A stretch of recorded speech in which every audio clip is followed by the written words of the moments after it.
ഇടുക്കി ഉപ്പുതറയിൽ അപകടത്തിൽപ്പെട്ട കാറിനുള്ളിൽ ഭാര്യയെ ഉപേക്ഷിച്ച ഭർത്താവ് കടന്നുകളഞ്ഞെന്ന് പരാതി.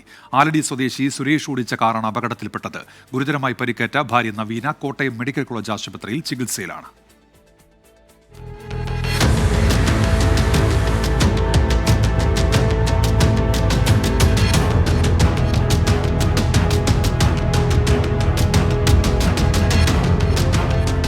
രാവിലെ 8 മണിയോടെയാണ് മലയോര ഹൈവേയുടെ ഭാഗമായ ആലടിയിൽ വാഹനാപകടമുണ്ടായ വിവരം നാട്ടുകാർ അറിയുന്നത്.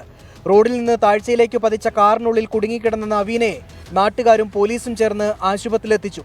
വാഹനത്തിൽ ഭർത്താവ് സുരേഷ് ഉണ്ടായിരുന്ന വിവരം നവീന പറഞ്ഞതോടെ പോലീസ് തിരച്ചിൽ നടത്തി. അപകടത്തിന് പിന്നാലെ വാഹനത്തിൽ നിന്നിറങ്ങിയ സുരേഷ് ഒറ്റയ്ക്ക് വീട്ടിലേക്ക് പോവുകയായിരുന്നു.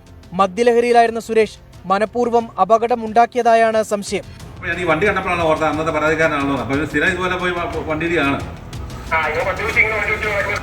ഇപ്പൊ ഇവൻ പറഞ്ഞത് സൂസൈഡ് അറ്റംപ്റ്റ് ആണ് പറയുന്നത്. ഇവൻ തന്നെ പറയുന്നു ഞാൻ പോയതാണ്. സുരേഷും ഭാര്യ നവീനും തമ്മിൽ അസ്വാരസ്യങ്ങൾ ഉണ്ടായിരുന്നതായാണ് പോലീസിന് ലഭിച്ച വിവരം. സ്ഥിരം മദ്യപിച്ച പ്രശ്നമുണ്ടാക്കുന്ന ആളാണ് സുരേഷ്. അപകടത്തിൽ ഇയാൾക്കും പരിക്കേറ്റിരുന്നു. ഭാര്യ നവീനയുടെ മൊഴി ഉൾപ്പെടെ രേഖപ്പെടുത്തിയതിനു ശേഷമായിരിക്കും സുരേഷിനെതിരെ ഉപ്പുതറ പോലീസിന്റെ നടപടി ഉണ്ടാവുക. 24 ഇടുക്കി.